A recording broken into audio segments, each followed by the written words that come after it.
Okay. आज actually आपण लर्निंगसाठी नाही, पण एक छोटीशी मीटिंग तुमच्याशी तुमच्या साठी आपण 5 दिवस, 5 दिवस 5 लेवल रिव्हिजन, बरोबर ना? या याच्यामध्ये होतो. आज का लर्निंग नाहीये? कारण माझ्याकडनं मी काल आणि आज मी काल सांगितलं, मला ऍक्च्युली क्लासमध्येच डुलकी लागली होती. काल मी झोपलो होतो. मी सांगितलं पण होतं की माझी कंडिशन अशी आहे. तर मला पण माहित नाही, खरंच डुलकी लागली होती. आणि मी शेवटी कारण माझं शारीरिक श्रम खूप झालं होतं दिवसभर. आणि मी तुम्हाला ती सूचना पण दिली होती. तर त्याप्रमाणे माझ्याकडनं तुम्हाला 2 दिवसाचे व्हिडिओ आणि 2 दिवसाच्या प्रॅक्टिस टेस्ट, जे कमिटमेंट आहे, ते राहून गेलेलं आहे. बरोबर ना? म्हणजे आपण लेवल 0, ज्युनियर सिनियर, त्याच्यानंतर लेवल 1 एवढ्यापर्यंत दिलंय. लेव्हल 2 आणि लेव्हल 3 राहून गेलंय. बरोबर? करेक्ट. म्हणून एक थोडासा कमिटमेंट मध्ये थोडा ब्रेक नाही हो, म्हणून मी काय करणार आहे, आज आता आपल्या मीटिंग नंतर लेव्हल 2 आणि लेव्हल 3चं टीचर प्रॅक्टिस टेस्ट, ज्या ताईंची अनकम्प्लीट राहिली असेल, कारण आपण रोजच्या रोज सांगतोय त्या पद्धतीने ज्या ताईंची राहिली असेल त्या कंप्लीट करतील. त्याच्यानंतर त्याचे व्हिडिओ रिव्हिजनचे, म्हणजे उद्यापर्यंत पुन्हा इव्हिनिंग पर्यंत वेळ मिळेल. आणि उद्या आपण पुन्हा उद्या शनिवार आहे. उद्या पुन्हा परत आपण भेटू. आणि उद्या आपण लेवल 4चा अप्रोच, ऍक्च्युली लेवल 2 मध्ये बघितला, पण पुन्हा परत लेवल 2चा अप्रोच बघू. एक टेबल मेकिंग पार्ट येतो, तो टेबल मेकिंग बघू. परत एक मल्टिप्लिकेशन पार्ट असतो छोटासा एक्झाम मध्ये, तो पण बघू. म्हणजे आजची एक्झाम पेपर मी ओपन करून दाखवतो, त्याच्यामध्ये काय आहे आणि त्याच्यातलं काय राहून गेलेलं आहे त्या एक्झाम पेपर बद्दल, कारण तो सबमिशन साठीचा आहे. आता पुन्हा परत एक थोडस रिकॉल करून घेतो, मला काय बोलायचं, इकडे लक्ष द्या. आपण क्लोजिंगला जातोय लेवल 4 साठी, फक्त लेवल 4 साठी क्लोजिंगला जातोय. आणि त्या क्लोजिंगची काय काय रिक्वायरमेंट आहे एक्झाम पेपरमध्ये बघून, ते आपण उद्या कव्हर करून घेऊ. म्हणजे आपल्याला उद्या लेवल 4चं तर बघायचंच आहे. वाटलं तर पुन्हा परत एखाद दिवस एखादा एक्स्ट्रा आपण घेऊ, कारण नंतर माझी पुढच्या वीक मध्ये रविवार नंतर सेकंड शिप असेल. परत क्लिअर करतो. म्हणजे आपलं जास्तीत जास्त भेटणं काय होईल, रविवारी होईल. आणि रविवारी एक जनरल मीटिंग घ्यायची आपल्याला सर्वांसाठी. कारण आपल्याला एक्झामिनेशन, त्याच्यानंतर वेगवेगळे जे काही उपक्रम असतात आपले ते, काही ताईंना ॲडव्हान्स लेवलचा ग्रॅज्युएशन प्रोग्राम कसा करायचा, किंवा त्याच्यानंतर वैदिक मॅथ्सचं आहे.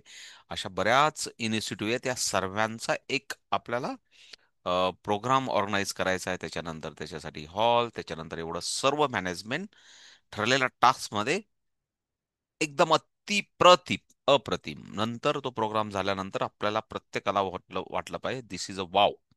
कारण हा एक फार इम्पॉर्टंट असतो की वाव, अच्छा लगा, आपण प्रोग्राम अटेंड केला, आपण प्रोग्रामला हजर होतो. या सर्व गोष्टी अशा क्लोजिंग मध्ये झाल्या पाहिजे. हे सर्व करण्याचा उद्देश, आपण आतापर्यंत 7, 8, 9 बॅचेस जेवढ्या झाल्या त्या सर्वांसाठी आपण हा सर्टिफिकेशन प्रोग्राम करतो. पण दिवसेंदिवस ज्या ज्या काही कंडिशन्स आपण ऍड करत गेलो, ज्या चेंज होत गेल्या, त्या पण तुमच्यापर्यंत सांगायच्या, त्या पण आता सांगतोय. आता ह्याच्यामध्ये शीतलताई तुमच्या बॅचची पण बाकी आहे ना सर्टिफिकेशन? तुमच्या बॅचचं बाकी आहे ना? हा, तर या शीतलताईंचं सर्टिफिकेशन बाकी आहे, मुद्दाम सांगतो. पण त्यांच्याकडे मला वाटतं आज 30-40, मला वाटतं 30-40 विद्यार्थी शिकत असतील. किती विद्यार्थी शिकतात ताई, शीतलताई तुमच्याकडे? 43 आहे आता सध्या. किती? 43. 43 विद्यार्थी शिकतात. 43. 43. हो. म्हणजे असं काही नाहीये. हो. सर्टिफिकेशन कारण लेवल 4 इम्पॉर्टंट काय आहे ना, तुम्हाला शिकून शिकवता आला पाहिजे. मी तर काय सांगितलं, मुद्दाम आता त्या शीतलताई समोर दिसत आहेत म्हणून मी उदाहरण सांगितलं, की त्यांनी एकदा शिकल्या आणि रेग्युलर क्लासला स्टार्ट केला, तर आज त्यांच्याकडे अबॅकसला 43 विद्यार्थी आहेत. म्हणून असं काही नसतं. पण शेवटी एक आपल्याला पण एक सोशल स्टेटस असतं, किंवा आपला पण एक मान सन्मानपूर्वक आपलं सर्टिफिकेशन प्रदान व्हावं. हा पण आपला एक दरवर्षाचा, दरवेळेस प्रत्येक बॅचचा इनिशिएटिव्ह असतो. पुन्हा परत तेवढ्याच तो मान सन्मानाने व्हावा. प्रियंकाताई स्विच ऑन ठेवा, म्हणजे माझं जे बोलणं राहील ते डोक्यात जाईल. ओके ना? हा, स्विच ऑन ठेवा स्वतःचा फक्त. शीतलताई तुम्ही पण स्विच ऑन ठेवा. ओके ना? ज्यांचा ज्यांचा स्विच ऑफ करून ठेवला त्यांनी स्विच ऑन ठेवा. स्विच ऑन म्हणजे दोन्ही हात आपले मोकळे पाहिजे, तेव्हा स्विच ऑन असतो. जर ते आपण लॉक केले तर स्विच ऑफ होतो. हे पुन्हा परत सांगून देतो.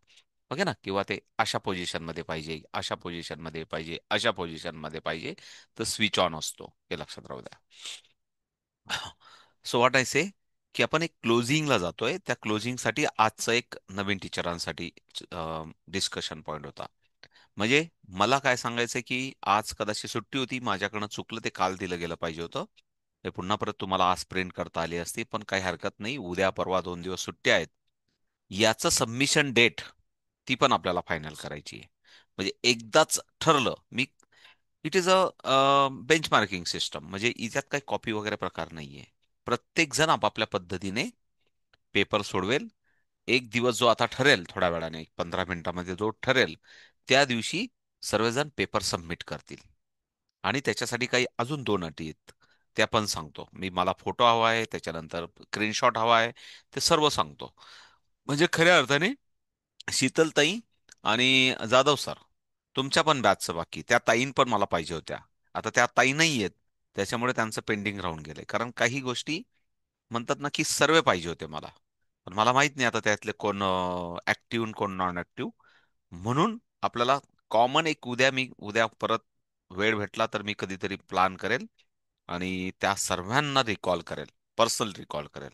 आणि जेवढे येतील तेवढ्यांचं पुढे आपण गो हेड करून सर्टिफिकेशन प्रोग्राम होईल. पण त्याच्यासाठी शांततेत समजून घेऊया.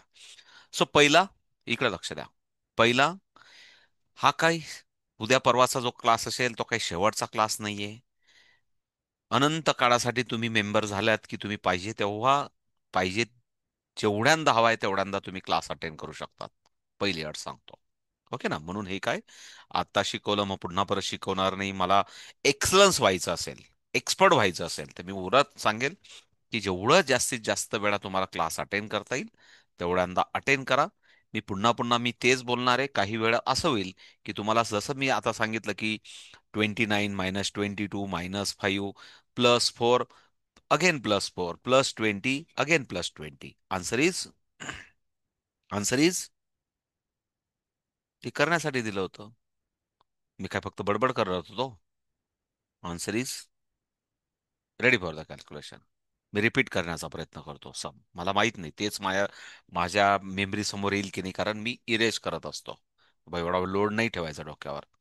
घरी आलो की घरचा लोड, म्हणजे ब्रेन ट्रेनचा लोड, फॅक्टरीत गेलो का फॅक्टरीचा लोड, मित्रांमध्ये गेलो का मित्रांचा लोड, पुन्हा परत इरेज करायचं. ब्रेनमध्ये एक खूप चांगलं टूल आहे, की विसरणं. नाही तर या डोक्यामध्ये काय काय काय काय राहिलं असतं. विसरणं हे फार, म्हणजे इरेज करता आला पाहिजे, रिकामं करता आला पाहिजे. श्वासांबरोबर श्वास घेतला तर एनर्जी येते, आणि श्वास सोडताना पूर्ण इरेज करता आला पाहिजे, एमटी होता आला पाहिजे. हे फार मोठं स्किल आहे.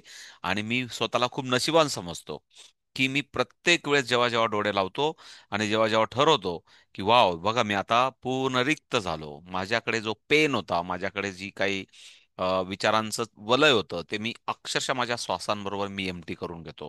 आणि this is a part of the practice. प्रॅक्टिसने होतं. आणि म्हणून आपल्याला प्रेझेन्स ऑफ माइंड, मी असं काही नाही म्हणत की प्रयत्न करतोय, आपण प्रयत्न करतोय, पण स्वतःला हलकं पुलकं ठेवण्यासाठी हे खूप टूल आहे, की आपल्याला शांतपणे रिक्त होता आला पाहिजे, मोकळं होता आलं पाहिजे. ठीक आहे. सो पुन्हा परत एकदा टॉपिकवर जाऊ. आपला लेवल 4चा आपण क्लोजिंग करणार आहोत उद्या, असं समजूया. लेवल 4चं म्हणजे लेवल 4चं होईल. आज मी तुम्हाला एक्झाम पेपर, 2 पद्धतीच्या एक्झाम आहेत आपल्या इकडे, लक्ष द्या. पुढच्या वीकमध्ये तुमच्या 2 एक्झाम आहेत सोमवारपासून. म्हणजे काय, मी आत्ता जो पेपर देणार आहे, सर्वजण लक्ष द्या. आत्ता जो पेपर मी ऑलरेडी ग्रुपला टाकून दिला, तो आता समजून सांगतो. तो उद्या तसा तसा प्रिंट काढायचा. इकडे लक्ष द्या. प्रिंट काढायचा. त्याच्यावर प्रत्येक पेजवर तुमचं टीचर कोड टाका, नाव टाका, टीचर कोड टाका. आता काही थेरेटिकल पेपर आहेत. त्या थेरेटिकल पेपरमध्ये सरळ नोटबुक जे असतात आपल्या, मोठी मोठे रजिस्टर असतं ना, त्या नोटबुकचं सरळ पेज काढा. आणि त्या पेजवर question number 1, question number 2, question number 3, जे काही तुम्ही एका क्वेश्चनसाठी तुम्ही 10 पेपर वापरले, 15 वापरले, 5 वापरले, 6 वापरले, जे काही पेजेस लागले, कंजूशी करू नका लिहिताना किंवा ते क्वेश्चन सोडवताना. जे काही लागले त्या प्रत्येक पेजवर तुमचं नाव लिहा. त्याचं फोटो काढून एक पीडीएफ फाईल बनवा. एक एक एक एक नका पाठवू. नाही तर एक आधीच्या ताई काय करायचं, असं वाकडा तिकडा, म्हणजे असं काहीतरी, जसं काय तो पेपर डान्स करतोय असा फोटो काढतात काही ताई. काय असा असा म्हणजे पार इकडचं टोक इकडे तिरकस आणि इकडचं टोक इकडे तिरकस, असं नाही. ते एक स्किल आहे. त्याचा सरळ फोटो काढला, त्याचे छानपैकी स्क्वेअर मध्ये पीडीएफ आली, आणि पुन्हा परत सर्व 10 पेजेस 6 पेजेस जे काय असेल तुमचे 1 2 3 4 5 6 7, त्यांची फाईल तयार होते. त्या फाईलला सेव्ह करून तुमचं नाव द्यायचं, जसं स्वाती ताई सोनवणे 329, जे काय तुमचा कोड असेल, मला माहित नाही स्वाती ताई काय कोड आहे तुमचा. स्वाती ताई 326. 326 का? हा, हा, 326 स्वाती सोनवणे असं नाव टाकायचं त्या पीडीएफला. म्हणजे प्रत्येक वेळेस ते कधी पण माझ्या समोर जेव्हा सेव्ह होईल किंवा ओपन होईल, त्या पीडीएफला रिनेम पण करता येतं ना. माहिती थोडं शिकलं पाहिजे, आणि नाही तर शिकायचं. 10 पेजेस असतील तर 10 पेजेसचं फाईल बनवायचं, त्याला नाव रिनेम द्यायचं, तुमचा कोड आणि नाव द्यायचं. आणि जेव्हा आता ठरेल आपलं आज ग्रुपमध्ये, किंवा मी सांगेल की टुडे सर्वांनी पाठवा, तर तेव्हाच पाठवायचं. म्हणजे पुन्हा परत, हा तरी पण काही ताई लेट राहून जातील, त्या ताई पायी परत त्या ताई अभ्यास करतील तुमच्या पीडीएफचा, आणि पुन्हा परत मग सबमिटच्या मोडमध्ये येतील. कारण आपल्याला नेहमीचा अनुभव आहे, राहून जातात काही हरकत नाही. बघूया. पण जी ठरलेली तारीख असेल, कारण पुढचा वीक मी सेकंड शिफ्टचा आहे. मग तुमचं काम काय आहे पुन्हा परत सांगतो. मी 9:30ला अलर्ट देईल. तुम्हाला काही टेस्टचं मी फोटो पाठवेल, की ही टेस्ट आज सोडवायची, ही टेस्ट आज सोडवायची, ही टेस्ट सोडवायची. म्हणजे परत तुम्हाला असं वाटलं की बाबा संपला रे बाबा एकदाचा क्लास, असं नाही. आता तुम्हाला ते बुक कंप्लीट करायची आहेत, टूलवर प्रॅक्टिस करायची आहे. लक्ष द्या मला काय म्हणायचं, 1 लाख रुपये वसूल करायचे आहेत तुम्हाला, स्वतःच्या कष्टाचे, श्रमाचे, तुमच्या मेहनतीचे आहेत ते, म्हणून आपण त्याला म्हणतोय. आणि मग तुम्हाला सबमिशन पण कंप्लीट करायचंय. लक्षात आलं? मग एखादा दिवस सबमिशनला एक प्रश्नाला द्या, दुसऱ्या प्रश्नाला द्या, पेपरला द्या. मी तुम्हाला सर्व सूचना देत राहील 9:30ला, कारण मी सेकंड शिफ्टला असेल पुढच्या वीकला. म्हणून मी सूचना देईल 9:30ला, कारण आपला 9:30ला एक जागतिक म्हणजे 9:30ला मुद्दाम सूचना देतो, आणि 15-20 मिनिट आपण मुद्दाम ताई ताई लोकांना वेळ देतो, की बाबा प्रिपेअर होतो आपण आणि व्यवस्थित भेटतो. पुन्हा परत एकदा सांगतो, सबमिशन आणि एक ऑनलाईन पेपर. तो ऑनलाईन पेपर आपण शक्यता सोमवारी किंवा मंगळवारी देऊ. तो त्या दिवसभरात तुम्हाला जेव्हा वाटेल तेव्हा तो सबमिट करा. तो इथं तुमचा मार्कशीट तयार राहील, किंवा तुम्ही स्क्रीनशॉट टाकू शकतात आपल्या ग्रुपमध्ये. त्याच दिवशी आपण अलाउड करू की आजच्या दिवस सर्वजण, आपण जो कम्युनिकेशनचा ग्रुप आहे इथं तुम्ही सर्वजण स्क्रीनशॉट टाकणार. मी सूचना देईल त्याप्रमाणे सर्वजण तिथं टाकू शकतात. म्हणजे मला लक्षात येईल की एवढ्या साऱ्या ताईंची ऑनलाईन एक्झाम झाली. त्याच्यानंतर आपण ठरूया, आत्ताच ठरूया. पहिले पेपर बघून घेऊ आणि मग ठरूया, आणि नंतर मग पुन्हा परत आपण काही रूल्स रेग्युलेशन आहे ते बघूया. सो आत्ताच मी, कोणीतरी सांगेल मला की मी आत्ताच एक पेपर पाठवला तुम्हाला, तो कोणी बघितला की नाही मला माहित नाही, पण आपण सर्वजण मिळून बघूया. ओके ना? आत्ता हा मी पेपर टाकला, त्याच्याबद्दल थोडंसं सर्वजण समजून घेऊ प्लीज. इकडे लक्ष द्या की हा पेपर काय आहे, इकडे लक्ष द्या. कोणी सांगेल का मला, दिसतंय का पहिले हे सांगेल का? सांग, कोणी सांगेल का प्लीज? हो हॅलो, सर दिसतंय. दिसतंय दिसतंय प्लीज सर. इकडे लक्ष द्या. इथं तर तुम्हाला डेट ही आता, उद्या तुम्ही जे सोडवणार आहेत या संडेची डेट टाका, काही प्रॉब्लेम नाही. म्हणजे आता 15 16 17, म्हणजे आपण 17, म्हणजे ही ऑगस्टचे आपलं सर्टिफिकेशन आहे, त्याच्यामुळे 2025 ही टाका. पुन्हा परत कोणी विचारू नका. टोटल टाइम टेकन, काही हरकत नाही. हा टाइमचा फॅक्टर तुम्ही सोडून दिला तरी चालेल, कारण हा सबमिशन टाइम आहे. पण तुम्ही एकदम नॉनस्टॉप करत असाल तर त्याचा टायमिंग येतो, पण आपण सबमिशन बेसमध्ये जातो म्हणून टाइम टाकू नका. तुमचं जे काही सर्टिफिकेशनवर नाव असणार आहे ते टाका. त्याच्यानंतर तुमचा जो काही कोड दिलेला आहे तो टाका. तुमचा कॉन्टॅक्ट नंबर जे असेल ते टाका, आणि तुमचं ट्रेनिंग सेंटर लोकेशन, म्हणजे फॉर एक्झाम्पल पुणे, दाभाडी, नाशिक, संगमनेर, वापी, जे काय असेल ते इथं टाका. क्लिअर आहे? इतकं सोपं आहे, काही प्रॉब्लेम नाही. आता पुढचं,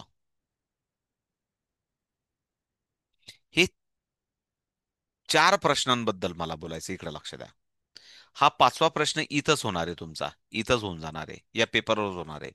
या 4 प्रश्नांसाठी तुम्ही 40 पेजेस जरी वापरले, किंवा 20 जरी वापरले, 5 जरी वापरले, आणि कंजूशी केली तर 4 वापरले, तरी मला काही प्रॉब्लेम नाहीये. हे तुमचं नॉलेज तुम्हाला एक्सप्लोअर करायचंय, तुम्हाला मांडायचंय, हे तुमचा पार्ट आहे. मी काय बोललो? तुम्ही 40 पेजेस वापरले तरी मला काही प्रॉब्लेम नाही. लक्षात आलं? पण ते तुमचं एक्सप्लोअर तुम्ही किती छानपैकी मांडतात ते कसं, इकडे लक्ष द्या. Draw the abacus tool. एक केज बनवायची आपल्याला. फॉर एक्झाम्पल, आपण असं अबॅकस टूल बनवलं. प्लीज इकडे लक्ष द्या. असं अबॅकस टूल बनवलं. या अबॅकस टूलला त्याला रफ केच करायचं, त्याच्या व्हॅल्यू करायच्या आणि त्याला लेबल्स लावायचे. म्हणजे फॉर एक्झाम्पल, प्लीज इकडे लक्ष द्या. याला आपण आन्सर लाईन म्हणतो, याला अप्पर बीट्स म्हणतो, याला लोअर बीट्स म्हणतो, याला युनिट रॉड म्हणतो, याला टेनचा रॉड म्हणतो, हा 100चा रॉड असतो, हा 1000चा रॉड असतो, हा 10,000चा रॉड असतो, इथं 1 लाखचा रॉड असतो, इथं 10 लाखचा रॉड असतो. हे सर्व मी लेबलिंग सांगतो तुम्हाला. छानपैकी कलरफुल ड्रॉ करणं, त्या कलरफुल ड्रॉकला मस्तपैकी लेबलिंग करणं. ही answer line, lower beat, upper beat, unit rod. त्याच्यानंतर आपण त्या बीट्सला व्हॅल्यू पण देऊ शकतो. आणि आता इथं लिहिलेलं आहे, प्लीज इकडे लक्ष द्या. इथं काय लिहिलंय? 63 63,40,980. म्हणजे मला या अबॅकस टूलमध्ये मला 63,40,980 बीट ड्रॉ करायचे आहेत. आणि त्या बीट्सला छानपैकी वंडरफुल, प्रत्येक रोला तुम्ही तुमच्या पद्धतीने कलर करा, पण छानपैकी कलरफुल तो ड्रॉ करायचा. म्हणजे परत एकदा सांगतो, 63,40,980 हे तुम्हाला या नंबर्सवरून बीड्स ड्रॉ करायचे आहेत. आणि छानपैकी त्याला लेबलिंग करायचंय. पहिला प्रश्न संपला. पहिल्या प्रश्नाचा काही डाऊट नाहीये. पुन्हा परत काही डाऊट आला तर मी एखादी सोडवलेला पण क्वेश्चन पेपर दाखवतो, एखाद्या ताईंचा दाखवतो. पुढे जाऊया परत. हम्म. पुढचा प्रश्न. पुढचा प्रश्न, explain in briefing tense complement with complete formula. इकडे लक्षात द्या. हा प्रश्न समजून घ्या. याचा अर्थ असा होतो, पहिले प्रश्न समजून सांगतो. इकडे लक्ष द्या माधुरीताई. काय सांगितलं? की मला आजच्या क्लासमध्ये tense complement formula, next house formula, हा मला मुलांना एक्सप्लेन करायचा आहे. एक्सप्लेन करायचा आहे म्हणजे इकडे लक्ष द्या. मग त्याच्या आधी काय काय झालेलं असतं? इकडे लक्ष द्या. म्हणजे त्याच्या आधी आपण जर प्री स्टडी बघितली तर ती पण तुम्हाला इथं राहायचं, की प्री स्टडी, की टेन नेक्स्ट हाऊस फॉर्म्युला शिकण्याच्या आधी मुलांना डायरेक्ट लेवलचे कॅल्क्युलेशन आले पाहिजे. इकडे लक्ष द्या. त्याच्यानंतर मुलांना in house formula, in house formula, in house formula आला पाहिजे. याच्यामध्ये +5चा फॉर्म्युला आणि -5चा फॉर्म्युला आपण असं म्हणतो, की +4 +3 +3 +2, -4 -3 -2 आणि -1, हे 8 फॉर्म्युले. आणि त्याचबरोबर तिथे 10च्या रॉडवर जर गेलं तर तिथले 8 फॉर्म्युले हे आले पाहिजे. आणि मग आपण ब्रीफिंग विद्यार्थ्यांना सांगतो, की बाळांनो, हे तुम्हाला येतंय, हे आपण शिकलेलो आहे. आणि हे डायरेक्ट लेवलचे कॅल्क्युलेशन आपण शिकलोय. त्याच्यानंतर आपण इन हाऊस शिकलेलो आहे, +5चा फॉर्म्युला शिकलोय, -5चा फॉर्म्युला शिकलोय. नाव टुडे आपल्याला नेक्स्ट हाऊस फॉर्म्युला शिकायचा आहे. आणि मग आपण त्यांना सांगू शकतो, की नेक्स्ट हाऊस फॉर्म्युला का? तर आपण आतापर्यंत इन हाऊस मध्ये काही प्रॉब्लेम आले तर 4, 3, 2 आणि 1 च्या साठी आपण सॉल्व्ह करत होतो. पण सम टाइम असं असतं, की मला जर +4 करायचा असेल तर तो इन हाऊस मध्ये प्रॉब्लेम सॉल्व्ह होत नाही, कारण माझ्याकडे आन्सर आहे 8. इकडे लक्ष द्या. माझ्याकडे आन्सर आहे 8. आणि मग मला +4 करायचं असेल तर मला युनिट रॉडवर पॉसिबल नाहीये. मग त्याच्यासाठी मला नेक्स्ट हाऊसची मदत लागते. आणि म्हणून आपण मग 10चे कॉम्प्लिमेंट शिकूया. आणि मग 10चे कॉम्प्लिमेंट शिकताना आपण सांगू शकतो, की 10 पेक्षा 9 डिजिट स्मॉल आहेत. 9, 8, 7, 6, 5, 4, 3, 2, 1. आणि याच्यामध्ये 5 पेअर तयार होतात, 5 जोड्या तयार होतात, की ज्या की 9चा फ्रेंड 1, 1चा फ्रेंड 9, म्हणजे 9चा फ्रेंड 1, 8चा फ्रेंड 2, 7चा फ्रेंड 3, 6चा फ्रेंड 4 आणि 5चा फ्रेंड 5. या 5 पेअर आहेत, हे एकमेकाचे फ्रेंड्स आहेत. आणि जेव्हा आपल्याला गरज असते ऍप्लिकेशन मध्ये, जेव्हा जी ऍक्शन आपल्याला करायची आहे, फॉर एक्झाम्पल मला +4 करायचा आहे, पण 4 is not available on unit rod, that time मला त्या 4चा फ्रेंड असतो सिक्स. आणि तो त्या टाइम रिव्हर्स होतो, कारण आपण एक्सप्लेन करतोय मुलांना. हे +5 आणि -5ला तर एक्सप्लेन केलंय, पण ते आपण जस्ट प्री स्टडी. आणि आता आपण फिजिकल टेनचा फॉर्म्युला एक्सप्लेन करतो, ते सर्व डिटेलिंग आपण त्याच्यामध्ये. नाव -6 +4 -6 +10. म्हणजेच आपल्याला फोर्स ऍप्लिकेशन 3 टाईपने होतं. विद्यार्थ्यांना आपल्या लक्षात आलं की some time direct available, some time in house formula आणि some time next house formula. मग विद्यार्थी मित्रांनो, आपण सर्व अंकांसाठी फॉर्म्युले बघूया. वनचा येऊ शकतो, टूचा, थ्रीचा, फोरचा, फाईव्हचा, सिक्सचा, सेव्हनचा, एटचा, नाईनचा. हे तुमच्या भाषेमध्ये.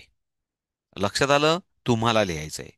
बरं, तुमच्या भाषेमध्ये पुन्हा परत मी काय सांगितलं, हे तुम्हाला मराठीत लिहा का इंग्लिशमध्ये लिहा, ऐराणीत लिहा, फक्त मला वाचता येईल अशा भाषेत लिहा. मला ऐराणी समजते म्हणून सांगितलं. परत काय सांगितलं, तुमच्या भाषेत लिहा आणि ते मला वाचता आले पाहिजे. कोणी म्हणेल मग सानियाताई म्हणतील मी उर्दूमध्ये लिहिलं तर चालेल का? मला उर्दू वाचता येत नाही. मी उद्दाम, मला गुजराती थोडी थोडी समजते, बोलता आणि वाचू शकतो, पण बोलता नाही येत. सांगण्याचा अर्थ असा की मला ज्या भाषेत समजतं की मी पेपर चेक करताना, म्हणजे पुन्हा परत इथं भाषेचा बॅरियर नाहीये. म्हणजे असं काही नाही की एखाद्या ताई कोणी असते तर तामिळनाडूतल्या, तर त्या केरळी किंवा तामिळी भाषेत पण लिहू शकतात. म्हणजे आपला भाषेचा प्रश्न नाहीये. ओके ना? म्हणून सांगितलं. म्हणून काही दिवसांनी ऐराणीला पण राजमान्यता मिळेल. आता लोक फार संमेलन करायला लागले म्हणून. म्हणजे सांगण्याचा अर्थ असं कोणी लिहिणार नाही, पण एक उदाहरण सांगितलं. म्हणजे भाषेचा परत प्रश्न नाही. क्लिअर झालं? आपल्या भाषेत आपल्या विद्यार्थ्यांना शिकवता आला पाहिजे, हे इम्पॉर्टंट आहे. ऍप्लिकेशन इम्पॉर्टंट आहे. तर तुम्हाला प्रश्न किती छान एक्सप्लेन करायचा, क्लिअर झाला ना सर्वांना? किती सुंदर पद्धतीने आपण एक्सप्लेन करायचं हे तुम्हाला करायचंय. थर्ड नंबरचा प्रश्न बघूया. कोणीतरी सांगेल मला, दिसतंय का? थर्ड नंबरचा प्रश्न बघू. थर्ड नंबरचा प्रश्न आहे. हो सर, दिसतंय. हा, थर्ड नंबरचा प्रश्न आहे की मला 84चा टेबल बनवायचा आहे. प्लीज इकडे लक्ष द्या. 84चा टेबल बनवायचा आहे आणि हा आपल्याला थोडासा शिकून घ्यायचा आहे. तो बघू, आपल्याला आज वेळ भेटला तर आज शिकू, उद्या वेळ भेटला तर वेळ भेटू. पण आपण सांगितलं होतं की लेवल 2 झाल्यानंतर आपण 9 पर्यंतचे टेबल बनवू शकतो. सांगितलं होतं तुम्हाला. त्याच्यानंतर आपण छोटे मोठे टेबल बनवू शकतो की ज्या याच्यात आपल्याला 100च्या रॉडवर जाता येणार नाही. बट आपण थोडंसं मुद्दाम ॲज अ टीचर म्हणून आपल्या सर्व ॲडिशन सबस्ट्रॅक्शनचे अप्रोचेस क्लिअर व्हावेत म्हणून आपण मुद्दाम 100च्या रॉडवर पण जातो आणि 1000च्या रॉडवर पण जातो.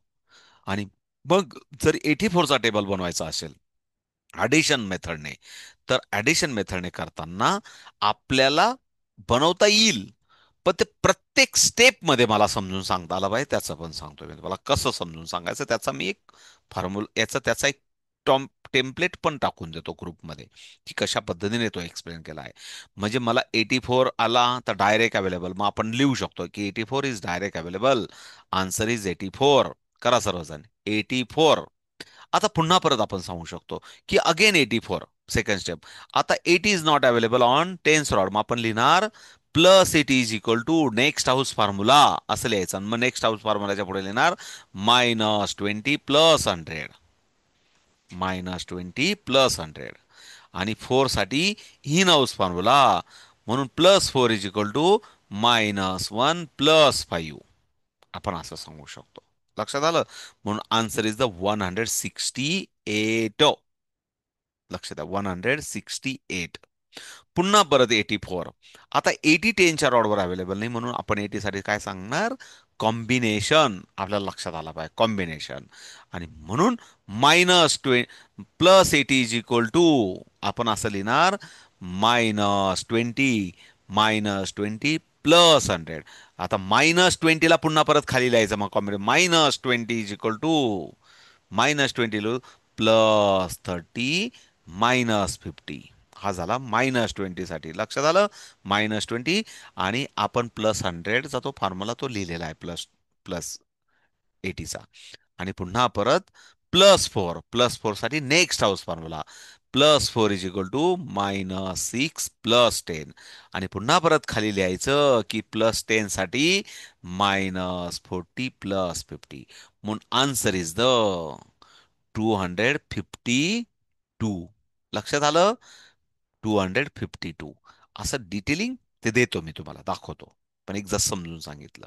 अबॅकस टूलवर आपण करणार आहेत आणि त्याचं डिटेलिंग लिहायचं. त्याचं डिटेलिंग कसं लिहायचं, मग त्याच्यासाठी 1-1.5 पेजेस काय लागेल ते तुम्ही सुंदर पद्धतीने करू शकतात. त्याचं सॅम्पल दाखवतो, काय काळजी नका करू. आणि तसं एखादं तुम्ही छानपैकी कुठलाही दुसरे बनवू शकतात. आता पुढचा जाऊया, पुढचा प्रश्न. वाय, आता इथं मात्र तुमचं काउन्सिलिंग पार्ट आहे. वाय अबॅकस हे बघा, का शिकावं मुलांनी? का शिकावं? आणि रोज प्रॅक्टिसची गरज काय? रोज का? इकडे लक्षात आहे. आता थोडस काळजीपूर्वक ऐका. 4 प्रश्न समजून सांगितले. 5वा प्रश्न पण बघू. हा समजून सांगतो, काय काळजी नका करू. पण थोडस परत इकडे जातो खाली. एक मिनिट.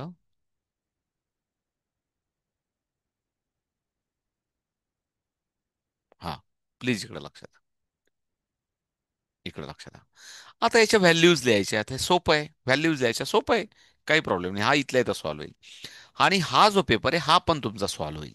हा पण तुमचा सॉल्व्ह होऊ शकतो. याच्यासाठी मात्र तुम्ही एक बैठक, आणि याच्यासाठी इथं आहे ना, सर्वांना सांगतो, डेट आणि टाइम टाकायला विसरू नका इथं. आता इथं कदाचित माझ्या प्रिंटिंग मध्ये नाहीये, पण इथं डेट आणि टायमिंग. टायमिंग काय होईल? 22 मिनिट, 25 मिनिट, 18 मिनिट, जे काही येईल ना, जे काही मिनिट येतील ना ते टाकू आपापले. It is not a competition. परत एकदा सांगतो, ही काही कॉम्पिटिशन नाहीये. ही कोणाशी एकमेकाची स्पर्धा नाही. ही स्वतंत्र तुमची स्वतःची स्पर्धा तुमच्यासाठी. क्लिअर झालं? सबमिशनच्या बाबतीत फक्त आता एक प्रश्न राहिला.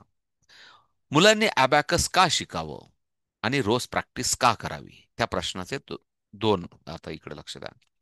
याच्यामध्ये, हे गौरव, आलो का पुन्हा परत? मी नेट गेलो होतं माझं. आलो का मी? कोणी सांगेल का? माझा आवाज येतोय का सर्वांपर्यंत? येतोय? येस का येस मी हँग झालो येस. होतो? माहित हो नाही, हो, हँग झाले नेटवर्क. होते. हो हा. हो हो. हो, ओके. आता आलं. एक जस्ट मिनिट. हा एरर काढू द्या मला. ओके. ओके, मला जाणवलं काहीतरी नेटवर्क इश्यू झाला. पण आपण आहोत. चलो कंटिन्यू करूया. अरे यार, परत आला. थांबा थांबा. हे थांबा, काढू द्या मला. ओके. सो प्लीज इकडे लक्ष द्या. आपण सबमिशन बद्दल बोलत होतो. 4थ्या प्रश्नाबद्दल उत्तर होतं की का शिकावं, तर इथं तुम्हाला थेरी सांगता आली पाहिजे. ब्रेनच्या थेरी बद्दल बोलता आलं पाहिजे. की ब्रेन्स लेफ्ट अँड राईट, दोन ब्रेन असतात. जर मी राईट हँड यूज केला तर लेफ्ट ब्रेन ऍक्टिव्ह होतो. मी जर लेफ्ट यूज केला तर राईट होतो. ब्रेनमध्ये एक न्यूरॉन म्हणून एक परमनंट मेमरीचं एक लिक्विड असतं, किंवा त्याला आपण चेतना, जी चेतना असते, की रिस्पॉन्स सिस्टम, आपल्याला जे काही हालचाल होते आपल्या शरीरामध्ये, ती परमनंट मेमरीच्या द्वारे क्विकली रिस्पॉन्स जातो, की मला आता काय हालचाल करायचंय, मला काय करायचं. ब्रेन आणि शरीर यांचं एक कॉम्बिनेशन न्यूरॉनद्वारे होत असतं. जे काय, आता बघा, मी इथं हात पोचवला, पण मला काहीतरी एक ब्रेनकडनं सूचना गेली, की इथं मला काहीतरी XYZ, इथं काहीतरी मला आवश्यक आहे. काहीतरी म्हणजे असं जे काही रिक्वायरमेंट असेल, आणि त्या रिक्वायरमेंटनुसार आपल्या चेतना आपल्या बॉडीमध्ये होत असतात. आणि म्हणून न्यूरॉन, त्याच्यानंतर लेफ्ट अँड राईट, त्याच्यानंतर मी तुम्हाला सांगतो की का, तर अबॅकस का शिकावं, तर की मल्टिपल सेन्स ऑफ ऑर्गन्स याच्यामध्ये समटाईम आपण ऐकतो, समटाईम आपण पिक्चराइज बघतो, दोन्ही हातांचा वापर करतो. आणि याला मल्टिपल सेन्स ऑफ ऑर्गन्स आपण जेव्हा यूज करतो, तेव्हा ते ब्रेनच्या परमनंट मेमरी विकास करण्याचा हा एक, मी नाही शोधून काढलंय, हे ज्यांनी ज्यांनी ब्रेनचा अभ्यास केला त्यांचं म्हणणं आहे. आणि म्हणून अबॅकसचा अभ्यास केल्याने व्हिज्युअल मेमरी, ब्रेनला आवडणारी सर्वात मोठी लिपी आहे ती व्हिज्युअल मेमरी. ती व्हिज्युअल मेमरी डेव्हलप होते. याच्याने मुलांचं व्हिज्युअलायझेशन झाल्यानंतर इनोव्हेटिव्ह अप्रोचेस तयार होतात. इनोव्हेटिव्ह अप्रोच तयार झाल्याने आपल्यामध्ये क्रिएटिव्ह माइंडसेट तयार होतो. आता तुम्ही हे फक्त आपण मॅथमॅटिक्ससाठी नाही शिकत आहे. परत एकदा सांगतो, this is a not for the math. परत कोणी सांगत असेल ना, की आता साऱ्या गावभर बोमट्या मारून लोक सांगतात की याच्याने केलं की लस कॉम्पिटेटिव्ह एक्झाम मध्ये आउट ऑफ मार्क मिळतील. मी म्हणतो एकदम फदमाश बनाया, अजिबात नाही. पण आपण पण म्हणतो नाही नाही, मुलांचं मॅथ चांगलं होईल, कारण याच्यात मॅथ बसवलंय. या पिक्चराईन मध्ये 2+2 म्हणजे 2 बीट्स आणि पुन्हा परत 2 बीट, 4 बसवलेला आहे. म्हणून इनडायरेक्टली मेंटल अरिथमेटिक होतं. आणि मेंटल अरिथमेटिक झालं की NLP द्वारे, neuro linguistic programming, dot dot dot dot dot dot, जेवढे हजारो कॅल्क्युलेशन आपण करतो तेवढे डॉट डॉट डॉट डॉट ब्रेनमध्ये तयार होतात. आणि त्या डॉटमुळे आपली NLP, न्यूरो लिंग्विस्टिक प्रोग्रामिंग वाढतो. म्हणजे फॉर एक्झाम्पल असं म्हटलं जातं, सकाळी 5ला उठलो, सकाळी 5ला उठलो, सकाळी 5ला उठलो, सकाळी 5ला उठलो, असं हजारो डॉट पडून 5ला उठायची हॅबिट तयार होते. हे न्यूरो लिंग्विस्टिक प्रोग्रामिंग.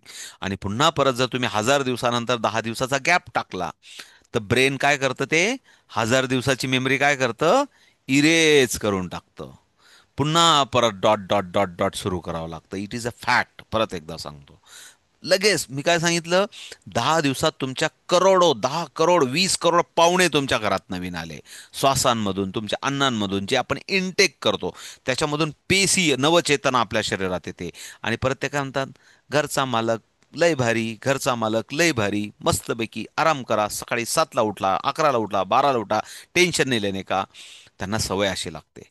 पण पहिल्या ज्या होत्या त्यांना काय सवय होती, घरचा मालक फार स्ट्रिक, घरचा मालक फार स्ट्रिक, रोज 9:30ला क्लासला बसायलाच लावतो, अभ्यास करायलाच लावतो. बाप रे, तयार राहावं लागेल, अलर्ट राहा. आणि म्हणून आपण सांगतो की मी सशक्त आहे, मी बुद्धिवंत आहे, मला सर्व समजतं, मी संघर्ष करायला तयार आहे, मी मेहनती आहे, मी हुशार आहे. कारण मग त्या पेशी लगेच म्हणतात, अरे बाबा, हा घरचा मालक म्हणतो मी हुशार आहे, म्हणजे आपल्याला हुशार राहावं लागेल, याच्या मर्जीप्रमाणे राहावं लागेल. जर आपण म्हटलं मी बुद्धू आहे, ते म्हणतात बुद्धू है यहाँ का मालिक, बुद्धू ही रहो, अच्छा है यहाँ निवांत रहो, क्योंकि घर का मालिक बुद्धू आहे. आपण म्हणतो यार मी काहीतरी विसरभोळा आहे, ते म्हणतात चला रिलॅक्स राहा, कारण घरचा मालिक म्हणतोय विसरभोळा आहे. हे मी तुम्हाला टेक्निकल भाषेत सांगतोय, थोडं माझ्या भाषेत सांगतोय. हे शिकण्यासाठी लोक खूप प्रचंड पैसा खर्च करतात. पण मी तुम्हाला माझ्या टेक्निकल भाग, मी कारण मी रोजचा टेक्निकल माणूस आहे, सांगण्याचा अर्थ असा आहे, हे क्षणाक्षणाला आपल्या बॉडीमध्ये होत असतं. म्हणून लोक म्हणतात की बी पॉझिटिव्ह, बी हॅपी. का प्रत्येक श्वासाला हॅपी राहायचं, का प्रत्येक श्वासाला पॉझिटिव्ह राहायचं, त्याचं खरा मर्म याच्यात आहे. हे जे मी तुम्हाला टेक्निकल सांगतो याच्यात. आणि म्हणून हे सर्व तुम्हाला as a counsellor, good teacher म्हणून तुम्हाला जे जे काय 10-50 मी सांगेल 100 पानांमध्ये लिहायचं असेल, मला माहिती तुम्ही किती लिहिणार, पण माझं काम आहे बिग टास्क देणं. तर ते तुम्ही सर्व थिअरी, लर्निंग अप्रोचेस, व्हाय व्हाय व्हाय, बिग व्हाय पाहिजे. आणि बिग व्हाय तुमचा क्लिअर होईल याच्याने. मग का शिकायचं आणि का रोज प्रॅक्टिस करायची. म्हणजे आज व्यायामशाळेत गेलो आणि आज 21 किलोमीटर मॅरेथॉन करून आलो, आणि पुढचे 2 महिने अजिबात रनिंगला जायचं नाही, असं होईल का? नाही, असं नाही चालणार. मॅराथॉन को रोज भागना ही पडता है, सुबह उठना ही पडता है, तरच तो मॅरेथॉन राहू शकतो. आणि म्हणून आपल्याला मॅथ मॅरेथॉन असते आपली. आपली पण मॅथ मॅरेथॉन असते. त्या मॅरेथॉनमध्ये जर आपला टॅलेंट प्रूव्ह करायचं असेल, तर मुलांनी रोज अभ्यास करावा लागेल, because this is a brain exercise. लक्षात आलं मला तुम्हाला काय सांगायचंय, मी माझ्या भाषेत सांगितलं. तुम्हाला तुमच्या भाषेत लिहायचंय. Question number 4. त्याच्यानंतर रिकॉल सेन्स, त्याच्यानंतर का रिकॉल सेन्स स्ट्रॉंग पाहिजे असतो, तर मी तुम्हाला बऱ्याच वेळा उदाहरण पण दिलंय, की पेन्सिलचं टोक शार्प ठेवायचं असेल तर आपण शार्पनरचा वापर करतो. तसं ब्रेन जर शार्प ठेवायचं असेल तर आपल्याला ब्रेनचे खूप साऱ्या एक्झरसाइज आहेत. त्याच्यातली ही एक एक्झरसाइज आहे. ही पालकांना का आवडते, मी आता थोडं आउट ऑफ बोलतोय, कारण इन्स्टंट रिझल्ट दिसतात इथं. इन्स्टंट रिझल्ट दिसतात. 9, -6, +2, लगेच मुलं उत्तरं द्यायला लागतात आणि पालक म्हणतात, अरे वा, मुलांमध्ये बदल व्हायला लागला, मुलं उत्तरं द्यायला लागले.